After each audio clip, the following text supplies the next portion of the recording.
الحمدللہ الحمدللہ وکفا والصلاة والسلام علی خاتم الانبیاء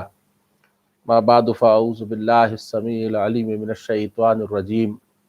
بسم اللہ الرحمن الرحیم ان اللہ وملائکتہ یصلون علی النبی یا ایھا الذین آمنوا صلوا علیہ وسلموا تسلیما اللہم صل علی سیدنا و مولانا محمد وعلی آل سیدنا و مولانا محمد وبارک وسلم ثم صلی علیہ۔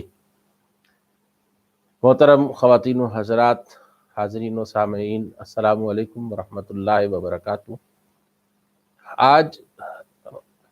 1441 ہجری کا رمضان الحمدللہ ہمارے ملک پاکستان کے اندر بھی شروع ہو چکا ہے،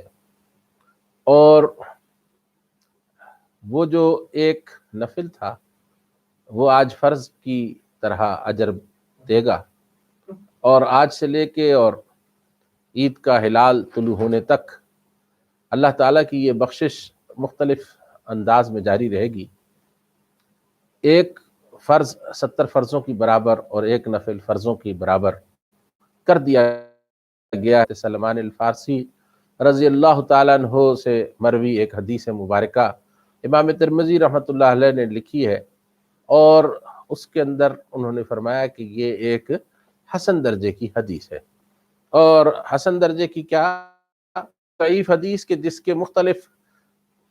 انداز میں مختلف اطراف سے شواہد ملتے ہوں، وہ حدیث بھی جو ہے وہ فضائل اعمال کے اندر مقبول کی گئی ہے، سمجھی گئی ہے۔ اہل سنت والجماعت اس کے قائل ہیں، اور بہت کم گروہ جو ہے اہل سنت میں سے وہ اس معاملے میں تشدد کی روش اختیار کرتا ہے۔ بہرحال اللہ تعالیٰ سب کو ہدایت نصیب فرمائے۔ آج کی جو ہماری گفتگو ہے وہ گفتگو ہماری قرآن کریم کے اسٹرکچر کے حوالے سے ہے۔ قرآن کریم کی بنیادی ساخت کیا ہے؟ قرآن کو سمجھنے سے پہلے اور قرآن پاک کے جو مضامین ہیں ان کو سمجھنے سے پہلے قرآن پاک کی بنیادی ساخت کا سمجھ لینا یہ ہمارے لیے بہت مفید ہوتا ہے۔ اس کے ذریعے سے ہم قرآن پاک کے بہت سے مقامات کو بغیر کسی بہت زیادہ دقت اور مشقت کے جان لیتے ہیں، اور قرآن پاک کا سمجھنا ایک مختلف انداز سے ہمارے لیے اور بھی فائدہ مند ہو جاتا ہے، جیسے کہ قرآن کی ایک ایک آیت کا سمجھنا ہمارے لیے فائدہ مند ہے ہی۔ بہرحال ایک ترتیب سے اگر کسی چیز کو سمجھا جائے تو اس کا سمجھنا جو ہے وہ بہت زیادہ فائدہ مند ہوگا۔ قرآن پاک عربی زبان کے انہی 28 حروف تہجی سے بنا ہے، جن سے عربی زبان کا کوئی بھی شعر، کوئی بھی تحریر، کوئی بھی تقریر، کوئی بھی کلام یا گفتگو بنتی ہے۔ اس کے باوجود قرآن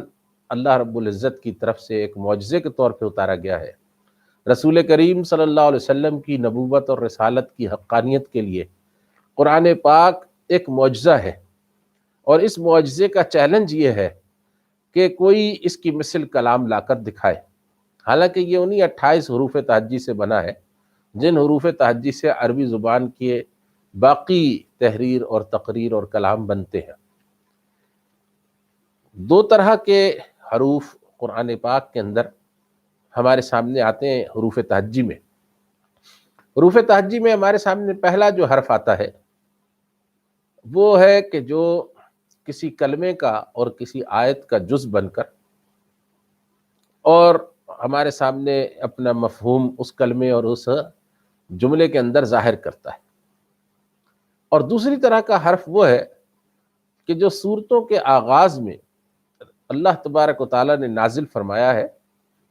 اور اس کی تعداد 29 صورتوں کے اندر کسی جگہ ایک حرف ہے، جیسے کہ نون، جیسے کہ قاف، کسی جگہ 2 حرف ہے جیسے کہ طٰہٰ، جیسے یاسین، اسی طریقے سے کہیں وہ 3 حرف پر مشتمل ہے، جیسے کہ الف لام میم یا الف لام را، کہیں وہ 4 حرفوں پر مشتمل ہے، جیسے کہ الف لام میم را، اور اسی طریقے سے کسی مقام پر وہ 5 حروف بھی ہمارے سامنے آتے ہیں، جیسے کہ کاف ہا یا عین صاد یا ہا میم عین سین قاف، یہ جو ہیں حروف مقطعات کہلاتے ہیں، جدا جدا پڑھے جانے والے وہ حروف کہ جنہیں اللہ تبارک و تعالیٰ نے کسی آیت کے حصے کے طور پہ بھی نازل کیا ہے اور بطور ایک آیت کے بھی نازل کیا ہے۔ یہ ہا میم عین سین قاف یہ دو آیتیں بنتی ہیں۔ تو یہ ہمارے سامنے واضح ہوتا ہے کہ اللہ رب العزت نے یہ قرآن پاک جو ہمارے سامنے رکھا گیا ایک اللہ کے کلام کے طور پہ اور اللہ تبارک و تعالیٰ کے رسول صلی اللہ علیہ وسلم کے معجزے کے طور پہ آپ کی رسالت اور نبوت کی حقانیت اور آپ کی صداقت کی دلیل کے طور پر یہ انہی حروف سے بنا ہے۔ اب یہ جو حروف مقطعات ہیں ان کے بارے میں علماء کے بہت سارے اقوال ہیں، اور وہ علماء ان کو آیات متشابہات میں سے مانتے ہیں، اور علماء میں سے ایک گروہ ان کو جو ہے وہ آیات محکمات کا حصہ مانتا ہے۔ بہرحال یہ تفسیری بحث ہے، اور تفسیری بحث جو ہے وہ ہم اس مختصر سے پروگرام میں کر نہیں سکتے۔ اس کے بعد یہ جو قرآن کریم کے حروف ہیں ان کے بارے میں ایک دلچسپ بات آپ کے علم میں شاید نہ ہو، اکثر ہمارے یہاں اس کا ذکر نہیں ہوتا، کہ حجاج بن یوسف جو کہ قرآن پاک کے قاریوں میں سے ایک بہت بڑا قاری تھا، اس کی قرآن پاک کے ساتھ بڑی دلچسپی تھی، گہری دلچسپی تھی۔ عجمیوں کو قرآن صحیح طرح سے پڑھنے کے لیے سکھانے کی خاطر اس نے ایک کمیٹی بنائی جو 6 عظیم تابعین پر مشتمل تھی، جن میں حضرت امام حسن بصری، حضرت مالک بن دینار اور عاصم بن میمون جیسے اپنے اپنے وقت کے امام شامل تھے۔ تو یہ 6 افراد کی جو کمیٹی تھی، اس کے ذمہ جو کام لگائے گئے قرآن پاک کی خدمت کے، ان میں سے ایک یہ کام بھی ان کے ذمہ لگایا گیا کہ وہ قرآن پاک کے حروف کو گنیں گے۔ تو جب انہوں نے قرآن پاک کے حروف کو 4 مہینے کے اندر گن کے اور پھر اس کی رپورٹ پیش کی، تو معلوم یہ ہوا کہ قرآن پاک 3,40,740 حروف کے اوپر مشتمل ہے۔ یہ حجاج بن یوسف کی بنائی ہوئی کمیٹی کی دی ہوئی رپورٹ ہے، کہ جس رپورٹ کے اندر حضرت امام حسن بصری کی محنت بھی شامل ہے، حضرت مالک بن دینار اور عاصم بن میمون جیسے امامان وقت کی محنت بھی شامل ہے۔ یہ جو حروف ہیں ان حروف سے مل کر کلمہ بنتا ہے۔ جیسے عربی زبان کے سارے کلام کو آپ دیکھیں گے کہ وہ حروف سے مل کر بنتا ہے۔ دنیا کی تمام زبانیں جو ہے وہ حروف تہجی سے کلمہ یا لفظ یا ورڈ بناتی ہیں، تو قرآن پاک کا بھی جو کلمہ بنتا ہے وہ حروف سے بنتا ہے، اور کلموں سے کلمات اور جملے بنتے ہیں۔ حضرت عبداللہ بن مسعود رضی اللہ تعالیٰ عنہ نے کلموں کی گنتی کی، قرآن پاک کے کلمے کتنے ہیں، تو آپ کی گنتی کے مطابق، یعنی سیدنا عبداللہ بن مسعود رضی اللہ تعالیٰ عنہ کی گنتی کے مطابق، قرآن پاک کے حروف کے جو کلمات ہیں ان کی کل تعداد 77,934 ہے۔ 77,934 الفاظ قرآن پاک کے اندر استعمال ہوئے۔ بعض لوگوں نے اس گنتی سے اختلاف بھی کیا اور پھر مزید گنا، تو انہوں نے کہا کہ یہ 80,000 الفاظ پورے بنتے ہیں۔ لیکن اس کی وجہ جو ہے وہ یہ ہے کہ علماء لغت، یعنی لغات کے جو ماہرین ہیں، ان کے درمیان بعض حروف کے مرکب یا مفرد ہونے پر اختلاف ہو جاتا ہے۔ تو یہ ایک خیر ایسی بحث ہے کہ جس سے کہ کلام کے محفوظ ہونے پر کوئی فرق نہیں پڑتا، اس لیے کہ قرآن پاک جو ہے وہ تو بہرحال ہمارے سامنے انہی حروف کے اوپر اور انہی الفاظ پر مشتمل ہے کہ جو نبی کریم صلی اللہ علیہ وسلم سے لے کے اور آج تک دنیا کے اندر محفوظ پڑھے اور لکھے جاتے ہیں۔ البتہ ان کی گنتی کے درمیان ایک اختلاف کبھی کبھی واقع ہوتا ہے۔ اس کے بعد یہ یاد رکھنا چاہیے کہ یہ ایک لغوی بحث ہے، اس سے کلام میں کمی بیشی تو نہیں ہوئی، صرف گنتی کا فرق واقع ہوتا ہے۔ البتہ یہ یاد رہے کہ قرآن پاک کلمات کے معاملے میں حساس ہے، اور اللہ رب العزت نے کلمات کی حفاظت کا ذمہ لیا ہے۔ جیسے کہ سورۃ الانعام کی آیت نمبر 114 اور 115 میں اللہ تبارک و تعالیٰ فرماتا ہے کہ أَفَغَيْرَ اللَّهِ أَبْتَغِي حَكَمًا وَهُوَ الَّذِي أَنزَلَ إِلَيْكُمُ الْكِتَابَ مُفَصَّلًا والذین آتیناہم الکتاب یعلمون انہ منزل من ربک بالحق فلا تکونن من الممترین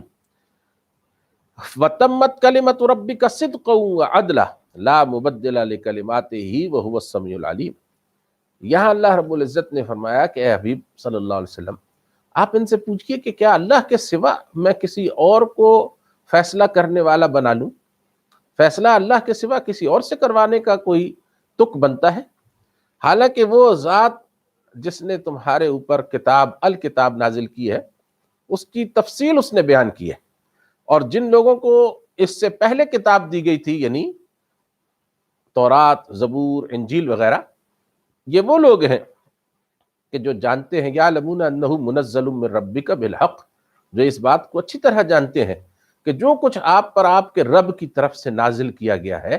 وہ بالکل برحق ہے۔ یہ اللہ کی وہی کتاب ہے جس کی نزول کا وعدہ حضرت موسیٰ اور حضرت عیسیٰ علیہ السلام نے اپنی امتوں سے کیا تھا، اور فرمایا کہ وَتَمَّتْ کَلِمَةُ رَبِّكَ صِدْقًا وَعَدْلًا، اور آپ کے رب کے جو کلمات ہیں، جو باتیں ہیں، وہ سچائی کے ساتھ اور انصاف کے ساتھ پوری ہوئی ہیں۔ لا مبدل لکلماتہ، اللہ کے کلمات کو کوئی تبدیل کرنے والا نہیں ہے۔ یہ قرآن پاک کا کلمہ کوئی نکال دے، ظاہر ہے کہ کلام تبدیل ہوگا۔ قرآن پاک میں کوئی کلمے کا اضافہ کر دے، ظاہر ہے کہ کلام تبدیل ہوگا۔ قرآن پاک کے کلمے کو ہٹا کر کوئی دوسرا کلمہ اس میں داخل کر دے، ظاہر ہے کہ کلام تبدیل ہوگا۔ اللہ نے فرمایا لا مبدل لکلماتہ، یہ ممکن ہی نہیں ہے کہ اللہ کے کلمات کو کوئی تبدیل کر سکے۔ وہو السمیع العلیم، اور وہ اللہ سننے والا اور جاننے والا ہے، وہ ہر وقت باخبر ہے اور بڑی نگہداشت کے ساتھ، نگرانی کے ساتھ اپنے کلام کی حفاظت پر وہ ہر وقت مستعد ہے۔ اس کے بعد محترم خواتین و حضرات، یہ جو حروف ہیں اور جو کلمات ہیں، ان سے مل کر آیت بنتی ہے۔ آیت عربی زبان میں دلیل، علامت اور نشانی کو کہتے ہیں۔ آیات میں جو ان کی تعداد میں اختلاف ہوا ہے، ان میں ایک بڑا اختلاف تو خیر یہ ہے کہ بسم اللہ الرحمن الرحیم بعض علماء کے نزدیک ہر سورت کا حصہ ہے، سورت اسی سے شروع ہوتی ہے، اور ظاہر سی بات ہے کہ سورہ برات کے سوا 113 آیتیں جو ہیں ان کے اندر بسم اللہ الرحمن الرحیم کا اضافہ اگر کر دیا جائے تو 113 کا عدد جو ہے وہ ویسے ہی زیادہ ہو جاتا ہے، اور بعض کے نزدیک ایسا ہوا کہ یہ سورت کا حصہ نہیں ہے تو 113 کا عدد کم ہو جاتا ہے۔ اسی طریقے سے بعض علماء کے نزدیک رسول کریم صلی اللہ علیہ وسلم آیت مبارکہ کے اوپر ایک جگہ ٹھہرے ہیں، آپ نے وقف کیا، وہ اس کو آیت مانتے ہیں کہ یہاں پر آپ اس وجہ سے ٹھہرے کہ یہاں آیت ختم ہوئی ہے، لیکن بعض کے نزدیک وہاں آپ صلی اللہ علیہ وسلم نے سانس توڑی تھی، یعنی جس کو ہم کہتے ہیں کہ دم لیا تھا۔ تو 6200 مقامات قرآن پاک کے ایسے ہیں کہ جہاں کوئی اختلاف نہیں ہے، اتفاق ہے اس بات کے اوپر کہ یہاں سے آیت شروع ہوتی ہے اور یہاں پر ختم ہوتی ہے، اور 466 مقامات جو ہیں ایسے ہیں جن پر اختلاف ہوا کہ یہاں پر آیت نبی کریم صلی اللہ علیہ وسلم نے آیت کا وقف فرمایا یا نہیں، یہاں آپ کا رکنا آیت کی وجہ سے تھا یا آیت کے علاوہ کسی دوسرے سبب سے تھا۔ ہمارے یہاں جو نسخہ عام طور پہ متداول ہے اور ہمارے ہندوستان پاکستان میں جو حفص بن عاصم کی قرات چلتی ہے، وہ قرات جو حضرت عثمان غنی رضی اللہ تعالیٰ عنہ تک مسلسل ہے، اس کے اندر آیات کی تعداد 6236 بنتی ہے۔ بہرحال اس سے پھر قاریوں کے لہجے اور قاریوں کی سندیں جو ہیں ان کا اختلاف بھی پیدا ہوا۔ تو آیت کے معنی ہے اصل میں نشانی کے، آیت کے معنی ہے دلیل اور علامت کے، جو بنیادی طور پہ کسی بھولی ہوئی بات کو، کسی بھولے ہوئے شخص کو، کسی بھولی ہوئی منزل کو جب کوئی شے یاد کرا دے تو اس شے کو آیت کہتے تھے۔ تو یہ جو قرآن پاک کی آیات ہیں، یہ اللہ رب العزت کی یاد کرانے والی آیات ہیں، یہ ہمیں اپنی منزل یاد کراتی ہیں، یہ ہمیں اپنا آپ یاد کراتی ہیں، یہ ہمیں اپنے رب کی پہچان عطا کرتی ہیں۔ اس وجہ سے اللہ تبارک و تعالیٰ نے ان کو آیات قرار دیا ہے۔ اور پھر یہ آیات جو ہیں ان کی قرآن پاک نے دو قسمیں بیان فرمائی ہیں۔ قرآن میں ایک قسم جو ہے وہ آیت کی ہے جو آیت محکم کہلاتی ہے، اور دوسری جو ہے اس کو آیت متشابہ کہتے ہیں۔ سورہ آل عمران کی آیت ہے، اللہ رب العزت نے فرمایا هو الذی انزل علیک الکتاب منہ آیات محکمات ہن ام الکتاب واخر متشابہات۔ اللہ وہ ذات ہے جس نے آپ صلی اللہ علیہ وسلم کے اوپر الکتاب نازل کی ہے، اور اس الکتاب کے اندر کچھ آیتیں ہیں جو محکم ہیں، جن کے مضامین پختہ ہیں، جن کے اندر دو طرح کا مفہوم نکالنا عام عربی دان کے لیے ممکن نہیں ہے۔ اور ہن ام الکتاب، اصل میں کتاب اسی لیے اتاری گئی ہے کہ یہ آیات جو ہے ان کے اوپر عمل درآمد کیا جائے۔ وَأُخَرُ متشابہات، اور کچھ دوسری ایسی آیات ہیں، کچھ دوسرے ایسے مقامات ہیں قرآن پاک کے اندر کہ جن کے اندر تشابہ ہوتا ہے۔ متشابہ ہونے کا مطلب یہ ہے کہ بعض اوقات یوں محسوس ہوتا ہے کہ اس آیت کا یہ مطلب ہے، بعض اوقات محسوس ہوتا ہے کہ نہیں یہ مطلب نہیں ہے اور یہ مطلب اس کا درست ہے۔ اور اس طرح سے آیات متشابہات وہ بھی ہے کہ جو غیب کے اندر جو حقائق ہیں ان کا اظہار کرتی ہیں، مثلا اللہ کے بارے میں، اللہ رب العزت کی ذات کے بارے میں، اللہ رب العزت کی صفات کے بارے میں جو آیات ہیں، ان آیات کا ایک پہلو متشابہ ہوتا ہے۔ مثلا اللہ دیکھتا ہے، تو دیکھنے کا مطلب تو یہی ہے کہ اس کی کوئی آنکھیں ہیں، اللہ نے اپنے لیے آنکھوں کا لفظ بھی استعمال فرمایا، جیسے کہ حضرت نوح علیہ السلام کو فرمایا کہ وَاصْنَعِ الْفُلْكَ بِأَعْيُنِنَا، آپ کشتی بنائیں ہماری آنکھوں کے سامنے۔ تو یہ آیات متشابہات میں سے ہے کہ اللہ رب العزت نے کس چیز کو اپنی آنکھ فرمایا۔ اسی طریقے سے بہت سے مقامات دیگر بھی ہیں جہاں کہیں اللہ کے ہاتھ کا ذکر آ جاتا ہے، جہاں کہیں اللہ رب العزت کے چہرے کا ذکر آ جاتا ہے۔ وہاں ایک مفہوم تو عربی محاورے کا بنتا ہے کہ مثلا آپ ہماری آنکھوں کے سامنے یعنی ہماری نگرانی میں بنائیے۔ آپ اللہ رب العزت کے ہاتھ کھلے ہوئے ہیں یعنی وہ سخی ہے۔ اللہ رب العزت جو ہے وہ تخت پر براجمان ہے۔ اب اس کا یہ مطلب تو نہیں ہے کہ جیسے بادشاہ تخت کے اوپر بیٹھا ہوتا ہے وہ ویسے تخت پر بیٹھا ہوا ہے، تو اس کا مطلب یہ ہے کہ وہ جو ہے وہ آسمان اور دنیا کی کائنات کی جو سلطنت ہے اس کو چلا رہا ہے۔ تو یہ آیات جو ہیں یہ متشابہات کہلاتی ہیں۔ ان آیات کے دو طرح کے نازل کرنے کی جو حکمت اللہ رب العزت نے بیان فرمائی وہ یہ ہے کہ ایمان لانے والے اور منافقین ان دونوں کے طرز عمل ان آیات کے حوالے سے جدا جدا ہوتے ہیں۔ فَأَمَّا الَّذِينَ فِي قُلُوبِهِمْ زَيْغٌ، تو وہ لوگ کہ جن کے دلوں کے اندر ٹیڑھ ہوتی ہے، فَيَتَّبِعُونَ مَا تَشَابَهَ مِنْهُ ابْتِغَاءَ الْفِتْنَةِ وَابْتِغَاءَ تَأْوِيلِهِ، تو وہ لوگ اس آیت متشابہ کے پیچھے پڑ جاتے ہیں کہ جس کا مفہوم اور اس کی حقیقت تک ان کی پہنچ اور ان کی رسائی نہیں ہے، اور وہ کہتے ہیں کہ ہم نے اس رسائی کو حاصل کر کے ہی رہنا ہے۔ اور والراسخون فی العلم یقولون آمنا بہ کل من عند ربنا، اور جو وما یعلم تاویلہ الا اللہ، حالانکہ ان کی تعویل تو صرف ان کی حقیقت اللہ ہی جانتا ہے، اور جو ایمان والے ہیں راسخ فی العلم ہے ان کے بارے میں فرمایا کہ وہ تو والراسخون فی العلم یقولون، وہ کہتے ہیں کہ ہم آمنا بہ، ہم اس پر ایمان لے آئیں، کل من عند ربنا، یہ سب کچھ ہمارے رب کی طرف سے نازل ہوا ہے، اور نازل ہونے کی وجہ سے ظاہر سی بات ہے ظاہر سی بات ہے کہ اس کے اندر کوئی نہ کوئی حکمت موجود ہے، اور ہم اس کے اوپر اسی طرح ایمان لاتے ہیں جس طرح اللہ رب العزت اس کے نزول سے مراد خود لینا چاہتا ہے۔ تو یہ دو طرح کے طرز عمل ہیں کہ جو دونوں طرح کی آیات جو ہیں ان کے فرق سے ہمارے سامنے آتے ہیں۔ اس کے بعد آیات جو ہیں ان سے مل کر سورت بنتی ہے۔ سورتوں کی تعداد معین ہے، اس میں کوئی اختلاف نہیں، بالاتفاق 114 صورتیں ہیں قرآن پاک کے اندر، اور ان میں سے 86 صورتیں، زیادہ تر محدثین اور مفسرین کے قول کے مطابق 86 صورتیں جو ہیں وہ مکہ مکرمہ میں اتری ہیں یا ہجرت سے پہلے نازل ہوئی ہیں، اور 28 صورتیں جو ہیں وہ مدینہ طیبہ میں یا ہجرت مدینہ کے بعد نازل ہوئی ہیں۔ اب یہ جو صورتیں ہیں یہ اللہ رب العزت کی طرف سے رسول کریم صلی اللہ علیہ وآلہ وسلم کے اوپر 22 سال 5 ماہ اور 12 دن کے عرصے میں نازل ہوئی ہیں، جس کو علماء نے کاؤنٹ کیا، اس کاؤنٹنگ میں غلطی ہو سکتی ہے لیکن علماء نے اس کے اوپر بہت زیادہ محنت کی ہے کہ اس عرصے میں قرآن پاک کی صورتیں اللہ کے حبیب صلی اللہ علیہ وسلم پر نازل ہوئی۔ جو پہلی سورت نازل ہوئی مکمل سورت کی شکل میں وہ ہے سورۃ الفاتحہ، اور جو آخری سورت نازل ہوئی حضرت عبداللہ ابن عباس رضی اللہ تعالیٰ عنہ کی قول کے مطابق آخری سورت جو مکمل سورت کی طور پہ نازل ہوئی ہے وہ سورۃ النصر ہے، اذا جاء نصر اللہ۔ تو یہ دو صورتیں ہیں جو کہ پہلی اور آخری ہیں۔ باقی درمیان کی صورتوں میں سے بعض میں اختلاف بھی ہے کہ ہجرت سے پہلے نازل ہوئی ہیں یا ہجرت کے بعد نازل ہوئی ہیں۔ بہرحال یہ جو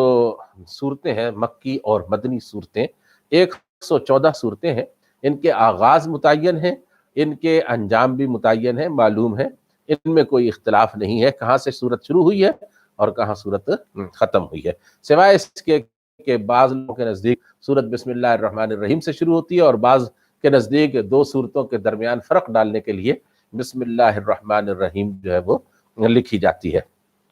اب یہ جو صورت ہے اس کے لفظی معنی کیا ہے؟ صورت عربی زبان میں بلندی کو کہتے ہیں، مضبوط ٹیلے کو کہتے ہیں، اسی وجہ سے اپنے شہروں کو دشمنوں سے بچانے کے لیے ان کے ارد گرد جو شہر پناہ بنائی جاتی تھی، جو فصیل کھڑی کی جاتی تھی، اس کو بھی عربی زبان میں صورت کہتے ہیں۔ گویا کہ صورتوں کا مطلب یہ ہے کہ قرآن کریم نے 114 صورتوں کے شہر جو ہیں وہ آباد کیے ہیں۔ 114 صورتوں کا ایک جہان ہے جس کے اندر جو ہے وہ اللہ تبارک و تعالیٰ کے علم و حکمت کی اور رحمت اور قدرت کی نشانیاں جو ہیں وہ آباد ہیں، وہ بسائی گئی ہیں۔ اگر کوئی آدمی اللہ تبارک و تعالیٰ کے علم اور حکمت اور رحمت اور قدرت کی ایک شہر کی بھی پوری طرح سے سیر کر لے تو یہ اس کے لیے بہت بڑی خوش نصیبی کی بات ہے، لیکن وہ تمام اس کے پہلو دیکھنے میں کامیاب نہیں ہو سکتا، کیونکہ آج تک قرآن پاک کا معجزہ یہ ہے کہ علماء کا پیٹ اسے دیکھ دیکھ کر، اسے سمجھ کر کبھی بھرا نہیں، ان کی طبیعتیں اس سے سیر نہیں ہوئیں۔ اس کے معجزات جو ہے وہ پیہم نکلتے ہی رہتے ہیں اور سامنے آتے ہی رہتے ہیں۔ اس کے بعد ہم آتے ہیں ایک انجان لفظ کی طرف جو کہ عام طور پہ بہت کم استعمال کیا جاتا ہے، اور وہ ہے مثانی کا لفظ۔ یہ قرآن پاک نے استعمال کیا ہے، حالانکہ قرآن پاک کا استعمال کیا ہوا لفظ جو ہے اس کی طرف لوگوں کی توجہ ہونی چاہیے تھی، لیکن اتفاق ہے کہ اس کی طرف بہت کم لوگوں نے توجہ دی ہے۔ مثانی جو ہے وہ مثنا کی جمع ہے، اور مثنا کہتے ہیں جوڑے کو، یعنی وہ چیز کہ جو دو دو یا جوڑے جوڑے کی صورت میں ہو وہ مثنا ہے، اور اس کی جمع مثانی ہے۔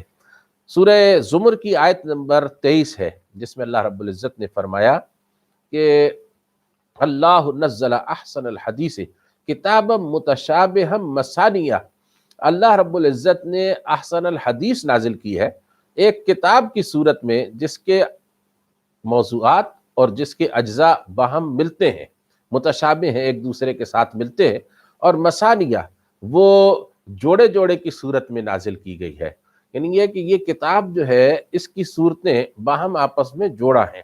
اس کی ایک بڑی عام مثال ہے اور فوری طور پر ہر آدمی جو ہے اس کو سمجھ میں آ جاتی ہے کہ جوڑا جو ہے وہ اگر مثال کے طور پہ مرد اور عورت ایک جوڑا ہے تو جو مرد کی کمی ہے وہ عورت پوری کر دیتی ہے، اور جو عورت کے اندر کوئی کمی ہے وہ مرد پوری کر دیتا ہے، اور اس طریقے سے دونوں مل کر ایک دوسرے کی خامیوں کی جو ہے نا وہ تلافی کر دیتے ہیں، اور ایک انتہائی خوبصورت قسم کا انسانی مرکب جو ہے وہ مرد اور عورت کی صورت میں تیار ہو جاتا ہے۔ اسی طریقے سے اللہ تبارک و تعالیٰ نے یہ جو صورتیں نازل فرمائی ہیں ان کے اندر خامیاں تو کوئی نہیں ہے، ان کے اندر نقائص بھی نہیں ہے، ان میں کمی بھی کوئی نہیں ہے، لیکن اس میں زوجین کی ایک نسبت اس انداز میں ضرور رکھی گئی ہے کہ اللہ نے ایک صورت کے اندر جو مضمون بیان کیا ہے اسی مضمون کا کوئی دوسرا پہلو دوسری صورت کے اندر بیان کیا ہے۔ مثلا معوذتین یعنی قل اعوذ برب الفلق اور قل اعوذ برب الناس، یہ دو صورتیں جو ہیں ان کے اوپر اگر آپ غور کریں تو سامنے سے ہی آپ کو یہ بات نظر آ جاتی ہے کہ پہلی صورت جو ہے قل اعوذ برب الفلق والی سورۃ الفلق، اس کے اندر جو باہر سے انسان کو خطرات لاحق ہوتے ہیں ان سے اللہ کی پناہ مانگنے کی تعلیم دی گئی ہے، یعنی حاسد بھی انسان سے باہر پایا جاتا ہے، رات کا اندھیرا بھی انسان سے باہر پایا جاتا ہے، پھونکنے والیاں بھی انسان سے باہر پائی جاتی ہیں، تو وہ جتنی بھی مخلوقات ہیں جن کو اللہ نے پیدا کیا ہے اور جو انسان سے باہر ہے مگر انسان کے لیے کسی خطرے کا سبب بن سکتی ہیں، ان سے اللہ کی پناہ انسان طلب کرے، یہ جو ہے اللہ نے سورۃ الفلق میں سکھایا۔ اور انسان کے اندر سے ایک وسوسہ، ایک ایسی شے ہے کہ جو انسان کے انجام کے لیے، اس کے ایمان کے لیے، اس کی زندگی کے لیے بھی خطرہ بن سکتا ہے، تو یہ وسوسہ جو ہے اس سے بچنے کی تعلیم سورۃ الناس کے اندر دی گئی ہے۔ تو ایک میں انسان کے باہر کے خطرات ہیں اور دوسرے میں انسان کے اندر کے خطرات ہیں جن سے بچنے کی اللہ رب العزت نے تعلیم ارشاد فرمائی ہے موعظتین کے اندر۔ اسی طریقے سے سورہ آل عمران جو ہے وہ سورۃ البقرہ کا ایک جوڑا ہے۔ سورہ بقرہ کے اندر آپ دیکھیں گے کہ جو بڑے پیغمبر ہیں ان کا ذکر ہے، حضرت آدم علیہ السلام کا ذکر ہے، حضرت ابراہیم علیہ السلام کا ذکر ہے، حضرت موسیٰ علیہ السلام کا ذکر ہے، اور اس کے بعد سورہ آل عمران کے اندر وہ پیغمبر ہیں کہ جن کا ذکر جو ہے وہ یعنی بنی اسرائیل کے پیغمبروں کی حیثیت سے آتا ہے، حضرت زکریا کا، حضرت یحییٰ کا، حضرت عیسیٰ علیہ السلام کا، یہ جو ذکر ہے یہ ہمارے سامنے آ رہا ہے بنی اسرائیل کے انبیاء کی صورت میں۔ سورۃ البقرہ کے اندر ایمان بالرسالت پر زور ہے اور سورہ آل عمران میں ایمان بالکتاب کے اوپر زور ہے۔ اسی طریقے سے سورۃ البقرہ جو ہے وہ تیاری کرا رہی ہے جنگ بدر کی، اور سورہ آل عمران جو ہے وہ تبصرہ کر رہا ہے غزوہ احد کے اوپر، تو دونوں کے درمیان ایک جوڑے کی نسبت پائی جاتی ہے۔ تو یہ جتنے بھی مقامات ہیں قرآن پاک کے، جب آپ ان پر غور کریں گے تو دیکھیں گے کہ سورت جیسے سورہ یونس ہے اس کے اندر بہت تفصیل کے ساتھ آپ کو ذکر ملے گا حضرت موسیٰ علیہ السلام کا، اور اس سے اگلی سورہ جو ہود ہے اس میں تفصیل کے ساتھ ذکر ملے گا نوح علیہ السلام کا۔ اب سورہ یونس کے اندر نوح علیہ السلام کا ذکر مختصر ہے اور موسیٰ علیہ السلام کا تفصیل سے، اور سورہ ہود میں جو ہے وہ موسیٰ علیہ السلام کا ذکر اختصار کے ساتھ ہے اور حضرت نوح علیہ السلام کا ذکر تفصیل کے ساتھ ہے۔ تو یہ قرآن پاک کے جو جوڑے ہیں یہ بہت زیادہ ہمارے سامنے مضامین اور فہم کی بہت سارے دروازے کھول دیتے ہیں۔ اب میں اسی طرح سے ایک بات آپ کی خدمت میں یہ بھی عرض کر دوں کہ یہ جو قرآن پاک کی صورتوں کے جوڑے ہیں یہ ضروری نہیں ہے کہ جو ہے وہ ایک ساتھ ہی آئیں، کہیں کہیں ایسا ہوتا ہے کہ یہ صورتیں آپس میں ایک دوسرے سے دور بھی ہو جاتی ہیں، جو ہوتی تو ایک دوسرے کا جوڑا ہے لیکن ایک جگہ پر نہیں ہے اللہ کی حکمتوں کے سبب سے۔ مثلا سورۃ النور ہے، سورۃ النور کے اندر آپ دیکھیں گے کہ معاشرت جو ایمان والوں کی ہے اس کو ذکر کیا گیا ہے، مسلمانوں کے معاشرے کو جن اطراف سے خطرہ ہے ان کا ذکر کیا گیا ہے، ان سے بچنے کے ذرائع بیان کیے گئے ہیں، اور نبی کریم صلی اللہ علیہ وسلم کے اور رسالت کے جو آداب ہیں ان کو سکھایا گیا۔ یہی مضامین بڑی تکمیلی شان کے ساتھ آپ کو سورہ احزاب کے اندر بھی ملتے ہیں۔ تو دونوں ایک دوسرے کا جوڑا ہے لیکن دونوں کے درمیان 8 صورتوں کا فصل واقع ہے۔ اسی طریقے سے سورہ نوح میں آپ دیکھیں گے جو پہلے نازل ہوئی تھی، ایک ہی پیغمبر کا ذکر ہے حضرت نوح علیہ السلام کا، اور اس کا موضوع جو ہے وہ بھی دعوت اسلام ہے، اور اس میں بھی یہ بات بیان کی گئی ہے کہ بالآخر غلبہ جو ہے وہ دعوت حق دینے والوں کا ہوگا، اسلام کا ہوگا، اہل ایمان کا ہوگا۔ اور یہی موضوع جو ہے وہ سورہ یوسف کے اندر تفصیل کے ساتھ بیان ہوا ہے، ایک ہی رسول کا ذکر حضرت یوسف علیہ السلام کا، اور اسی موضوع پر دعوت کے اور اہل ایمان کے غلبے کے وہ بہت تفصیلی ایک صورت ہے۔ تو اجمال اور تفصیل کا دونوں کے درمیان تعلق ہے۔ تو یہ جو جوڑے ہیں یہ ضروری نہیں کہ ایک ساتھ ہوں، یہ قرآن پاک کی حکمت کے مطابق ایک جگہ کے موضوع کو دوسری جگہ پر جا کر مکمل کیا گیا ہے۔ اس کی بہت سی اور بھی مثالیں ہیں لیکن زیادہ تر جو صورتیں ہیں وہ دونوں اکٹھی آتی ہیں، جیسے کہ سورہ صف ہے، اس کے اندر اللہ تبارک و تعالیٰ نے نبی کریم صلی اللہ علیہ وسلم کے دنیا میں بھیجے جانے کا سبب بیان کیا کہ هو الذی ارسل رسولہ بالہدی ودین الحق لیظہرہ علی الدین کلہ، کہ اللہ رب العزت وہ ذات ہے کہ جس نے اپنے رسول کو الہدی یعنی قرآن حکیم اور دین حق دے کر اس لیے بھیجا ہے تاکہ اللہ کا رسول اللہ کے دین کو سارے زمانے کے نظاموں پر غالب کر دے۔ اور یہ جو آپ صلی اللہ علیہ وسلم کے کام کا خارجی پہلو ہے، یعنی دنیا کے اندر اسلام کا غلبہ، اس کے مقابلے میں ایک آپ کا امت کے اندر ایک باطنی پہلو ہے کہ اسلام کو امت میں کیسے رائج کیا جائے۔ تو اس کا ذکر سورہ جمعہ کے اندر آتا ہے کہ آپ اللہ الذی بعث فی الامیین رسولا منہم یتلو علیہم آیاتہ ویزکیہم ویعلمہم الکتاب والحکمہ۔ اب آپ کا وہ ہدف تھا، وہ مقصد تھا، اور یہ میتھڈولوجی ہے، یہ دونوں چیزیں جو ہیں یہ ایک ساتھ ہی دونوں صورتوں کے اندر آ رہی ہیں۔ تو اس کے اوپر غور و فکر کرنے سے بہت سا اللہ رب العزت کی طرف سے ایک انسان کے اوپر انعام ہوتا ہے، نوازش ہوتی ہے۔ اللہ تبارک و تعالیٰ اس کو بہت عطا فرماتے ہیں جب وہ قرآن پاک کے اندر غور کر کے جھانک کر دیکھتا ہے مسانی کو، کیونکہ یہ جو مسانی ہیں یعنی جوڑا جوڑا صورتیں، ان کے اندر جو ہے وہ اللہ نے حکمت کے دریا جو ہے نا وہ رکھے ہوئے ہیں۔ اس کے بعد اب مسانی سے آگے جب ہم چلتے ہیں تو ہمیں دور رسالت کی ایک ترتیب جو ہے اس کا ذکر کر کے آگے جانا چاہیے۔ صحابہ کرام رضوان اللہ تعالی علیہم اجمعین قرآن پاک کے عاشق تھے۔ نبی کریم صلی اللہ علیہ وسلم کے بارے میں آتا ہے کہ آپ صلی اللہ علیہ وسلم تہجد کی نماز میں بعض دن 6 اور 7 پارے بھی جو ہے وہ تلاوت فرما دیا کرتے تھے۔ تو صحابہ کی بھی خواہش بہت زیادہ قرآن پاک کے پڑھنے کی ہوتی تھی، تو صحابہ دستور کے مطابق نبی کریم صلی اللہ علیہ وسلم کی موجودگی کی وجہ سے ایسا تو نہیں کر سکتے تھے کہ از خود کسی بات کا فیصلہ کر لیں،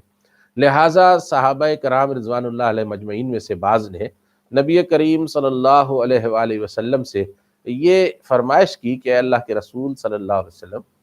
آپ ہمیں 7 دن میں، ایک ہفتے میں قرآن پاک پڑھنے کے لیے صورتیں جو ہے نا وہ متعین فرما دیں، ہمارا نصاب بنا دیں۔ تو آپ صلی اللہ علیہ وسلم نے صورتوں کی ایک ترتیب مقرر کی، سورہ فاتحہ کو چھوڑ کر جو سارے قرآن پاک کے لیے اور ہر نماز کے لیے اندر جو ہے وہ دعا کی صورت رکھتی ہے، باقی تمام صورتیں جو ہیں ان میں آپ نے اس طرح فرمایا کہ ایک دن 3 پڑھو، اگلے دن 5، اس سے اگلے دن 7، اس سے اگلے دن 9، اس سے اگلے دن 11، اس سے اگلے دن 13، اور پھر آخری 7ویں دن جو ہے وہ باقی بچ جانے والی 65 صورتیں جو ہیں وہ سورہ قاف سے لے کے آخر تک ان کی تلاوت کر لو۔ یہ جو صورتیں ہیں ان کی اس طریقے کی ترتیب کو حزب بھی کہتے ہیں، یعنی صورتوں کا ایک گروپ بنایا گیا، صورتوں کا ایک مجموعہ ترتیب دیا گیا۔ اس کو منزل بھی کہتے ہیں۔ منزل کا مطلب یہ ہے کہ قافلہ جو ہے وہ جب سفر کر کے آتا ہے تو کسی ایک جگہ پر پڑاؤ ڈالتا ہے، جب قافلہ پڑاؤ ڈالتا ہے تو وہاں پر آرام کرتا ہے، اور پھر اس کے بعد اگلی منزل کی طرف گامزن ہو جاتا ہے۔ یعنی روزانہ تقریباً 4.5 سے کچھ کم یا 4.5 سے کچھ زیادہ پارے پڑھ کر ایک آدمی رک جائے، اس کے بعد پھر اگلے دن رواں دواں اسی قرات کے لیے، قرآن پاک کی اسی سیر کے لیے وہ چل پڑے، تو ایک ہفتے میں پورے قرآن پاک سے وہ گزر جائے گا۔ یہ منزل ہے۔ یہ نبی کریم صلی اللہ علیہ وسلم کے دور میں صحابہ کرام رضوان اللہ تعالی علیہم اجمعین نے جو ہے وہ فرمائش کر کے رسول کریم صلی اللہ علیہ وسلم سے صورتوں کی اس طریقے سے تقسیم حزب کی صورت میں کروائی تھی۔ یہ حزب بھی کہلاتی ہے اور احزاب بھی کہلاتی ہے، لیکن یہ تلاوت کی ترتیب ہے۔ اس کے بعد اس کے اندر اور بھی حکمتیں ہیں، لیکن ابھی تک ہم لوگوں کی توجہ ان حکمتوں کی طرف نہیں ہوئی۔ اس کے علاوہ قرآن پاک کی جو ترتیب ہے وہ میں نے جیسے کہ کل بھی عرض کیا تھا،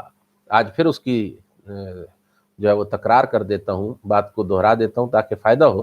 کہ رسول کریم صلی اللہ علیہ وسلم نے ارشاد فرمایا کہ بھئی فلاں صورت نازل ہوئی ہے، اس کو فلاں صورت سے پہلے رکھ دو، فلاں صورت کے بعد رکھ دو، یہ آیت جو اتری ہے اس کو فلاں آیت سے پہلے رکھ دو اور فلاں کے بعد رکھ دو۔ یعنی جب قرآن پاک نازل ہو رہا تھا تو مرتب کرتے ہوئے، لکھتے اور یاد کرتے ہوئے قرآن پاک کو ترتیب نزولی کے ساتھ نہ لکھا جا رہا تھا اور نہ یاد کیا جا رہا تھا، بلکہ قرآن پاک کی ایک علیحدہ اور دوسری ترتیب مقرر کی جا رہی تھی۔ اب اس ترتیب کو جو ہے وہ ترتیب مصحفی کہتے ہیں۔ یعنی یہ ہے کہ ترتیب مصحفی جو ہے، مصحف کی ترتیب وہ اور ہے، اور ترتیب نزولی جو ہے وہ اور ترتیب ہے۔ اس میں کیا حکمت ہے؟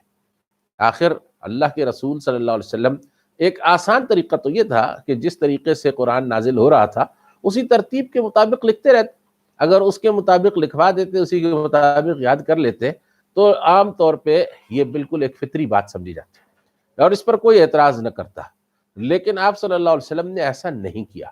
بلکہ آپ نے قرآن پاک کو دوسری ترتیب کے اوپر لکھوایا۔ اس لکھوانے کی بڑی حکمتیں ہیں، اور دوسری ترتیب پر یاد کروایا، جس ترتیب سے لکھوایا اسی ترتیب سے یاد کروایا۔ تو اس کی وجہ جو ہے وہ یہ ہے، جو علماء نے اس کے اوپر غور و فکر کیا ہے، وجہ جو ہے وہ یہ ہے کہ قرآن پاک کی مکی اور مدنی جو صورتیں ہیں، ان صورتوں کے بھی گروپ بنائے گئے ہیں، اور وہ 7 گروپ ہی بنتے ہیں۔ اتفاق کی بات ہے، حیرت ہوتی ہے اسے دیکھ کر کہ نبی کریم صلی اللہ علیہ وسلم نے پہلے گروپ میں رکھوائی سورہ فاتحہ، اور اس سے آگے پھر 4 مدنی صورتیں رکھوائیں، یعنی سورہ بقرہ، آل عمران، نساء اور مائدہ، چاروں مدنی صورتیں۔ پھر اس کے بعد 2 مکی صورتیں رکھوائیں، یعنی سورہ انعام اور سورہ آراف، اور اس کے بعد پھر 2 مدنی صورتیں رکھوائیں، یعنی سورہ انفال اور سورہ توبہ۔ اور یہ دیکھیے کہ ان کے زمانے نزول سب کے بہت دور دور کے ہیں، یعنی انفال جو ہے وہ تو بدر کے ساتھ نازل ہو رہی ہے، اور سورہ توبہ جو ہے وہ فتح مکہ کے بعد نازل ہو رہی ہے۔ ان کے اتنے طویل درمیان میں وقفے کے باوجود ان کی ترتیب کو مختلف انداز میں رکھنے کی بڑی حکمتیں اور بڑے اسباب ہیں۔ اسی طریقے سے پھر آپ نے تیسرے گروپ کے اندر 14 مکی صورتیں رکھوائیں، سورہ یونس سے سورہ مومنون تک، اور 15ویں صورت ایک رکھوائی اس میں مدنی صورت سورہ نور۔ پھر اس کے بعد پھر 8 مکی صورتیں، پھر ایک مدنی صورت ہے یہ سورہ احزاب، پھر 13 مکی صورتیں ہیں، اور پھر ان کے بعد 3 مدنی صورتیں ہیں، یعنی سورہ محمد، فتح اور حجرات۔ اس کے بعد پھر 7 مکی صورتیں ہیں، سورہ قاف سے لے کے اور سورہ واقعہ تک، اور پھر 10 مدنی صورتیں ہیں، سورہ حدید سے لے کے اور سورہ تحریم تک۔ اس کے بعد پھر آخری 2 پارے شروع ہو جاتے ہیں، ان کی تو لوگوں کو معلوم ہی ہے کہ آخری صورتیں وہ ہے کہ جو ابتدا میں نازل ہوئی تھیں اور مکہ کے ابتدائی دور کی صورتیں ہیں، اور پھر ان کا اختتام ہوتا ہے وہ جا کر سورہ نصر کے اوپر، کہ جو مدنی صورت ہے۔ تو سورۃ النصر جو ہے اس کے بارے میں تو اتفاق رائے ہے کہ یہ مدنی دور کی صورت ہے۔ تو اب اس کے بعد آگے جو 4 صورتیں ہیں وہ بھی مدنی دور کی روایات ان کے بارے میں بھی موجود ہیں، یعنی آخری 5 صورتیں پھر وہ مدنی دور کی ہیں۔ تو یہ جو زمرے بنوائے، زمرہ کہتے ہیں عربی زبان میں گروپ کو، یہ جو زمرے بنوائے رسول کریم صلی اللہ علیہ وسلم نے مکی اور مدنی صورتوں کے، یہ جو گروپنگ کی گئی ہے مکی اور مدنی صورتوں کی، یہ گروپنگ جو ہے یہ کس سبب سے کی گئی؟ ظاہر سی بات ہے کہ یہ موضوعات کی مناسبت سے کی گئی ہے۔ یہ باہمی موضوعات ہیں کہ جو ایک دوسرے کے ساتھ صورتوں کے مفہوم ملتے ہیں، اس وجہ سے ان کو اکٹھا کیا گیا ہے، اور اسی کو عمود بھی کہتے ہیں۔ عربی زبان کے اندر عمود کے معنی تو ہوتے ہیں مرکز کے اور اس پلر کے جس کے اوپر عمارت جو ہے وہ قائم ہوتی ہے۔ محدثین اور مفسرین عمود کا لفظ استعمال کرتے ہیں، مفسرین کرام، اس معنی میں کہ قرآن پاک کی ہر صورت جو ہے اس کا ایک مرکزی موضوع ہے، ایک مین تھیم جس کو کہہ لینا چاہیے وہ ہوتا ہے، اور اس کے ساتھ باقی صورتوں کا باہمی ایک ربط ہوتا ہے، اور وہ ربط جو ہے اس کا تلاش کرنا، وہ عربی کی گہری واقفیت کی بھی اس میں ضرورت پیش آتی ہے، اور اس ربط کے تلاش کرنے میں بہت زیادہ غور اور فکر کا بھی انسان کو وقت لگانا پڑتا ہے۔ قرآن پاک کو سمجھنے کے لیے غور اور فکر کا معاملہ بھی پیش آتا ہے۔ تو یہ جو عمود ہے، یہ جیسا آیتوں کے بارے میں نے عرض کیا تھا کہ آیتوں میں بھی رسول کریم صلی اللہ علیہ وآلہ وسلم نے آیتوں کے بارے میں بھی یہی ہدایت دی کہ فلاں آیت کو فلاں آیت سے پہلے رکھ دو، فلاں کے بعد رکھ دو۔ تو یہاں تک بھی ہوا کہ مکی دور کی کوئی آیت جو ہے وہ مدنی دور کے اندر رکھوائی گئی، جیسے کہ بڑی مشہور روایت ہے کہ سورۃ البقرہ تو ساری مدنی دور کی صورت ہے،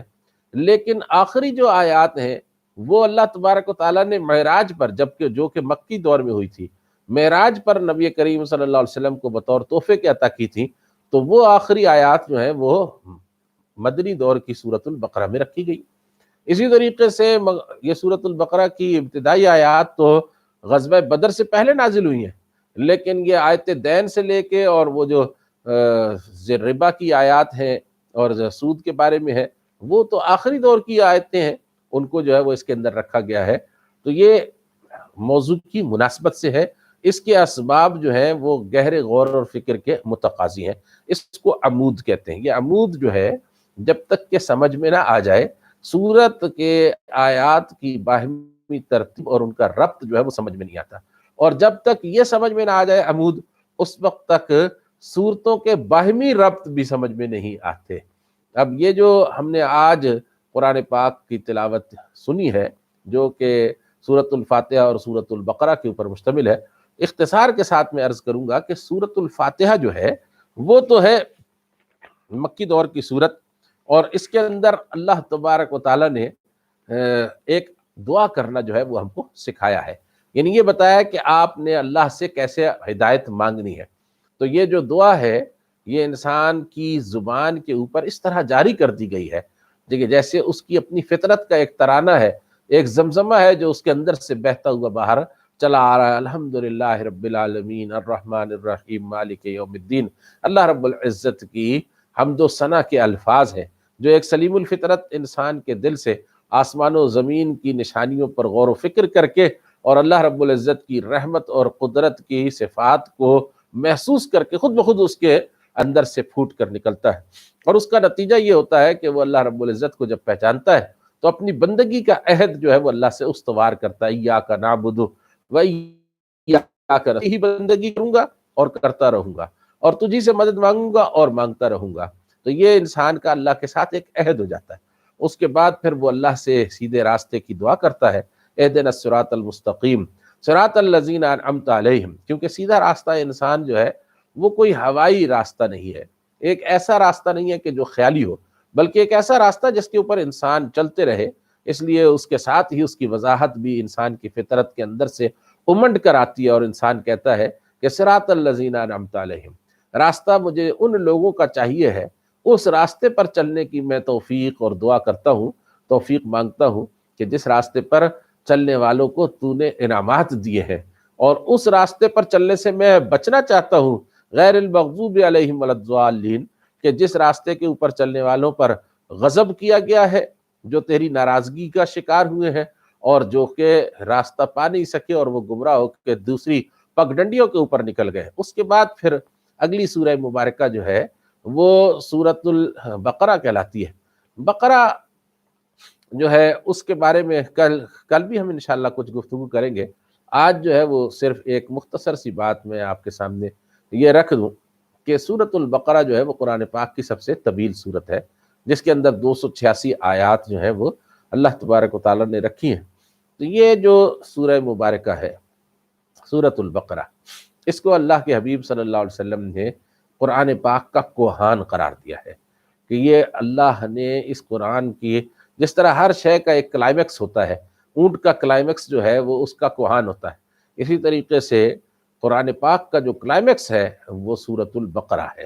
اور ایک حدیث میں آپ صلی اللہ علیہ وسلم نے ارشاد فرمایا کہ جس گھر میں سورۃ البقرہ پڑھی جائے اس گھر کے اندر شیاطین جو ہے وہ ڈیرا نہیں ڈال سکتے، اس گھر کے اندر کالے جادو اور کالے اعمال جو ہے وہ ٹھہر نہیں سکتے، شیطان اپنی شیطانت کرنے کی جتنی بھی کوشش کر لے وہ کوشش کامیاب نہیں ہو سکتی، کیونکہ اس کے اندر مسلسل سورۃ البقرہ کی تلاوت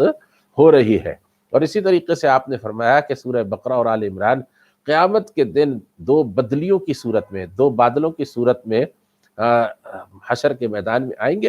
اور اس وقت جب اللہ کے عرش کے سوا کوئی سایہ نہیں ہوگا، اس وقت یہ دونوں بدلیاں جو ہیں وہ انسانوں پر، اپنے چاہنے والوں، اپنے پڑھنے والوں کے اوپر سایہ کر لیں گی۔ تو سورۃ البقرہ اور سورہ آل عمران کے بارے میں انشاءاللہ اللہ تبارک و تعالیٰ کی توفیق سے اس کے دیے ہوئے جو بھی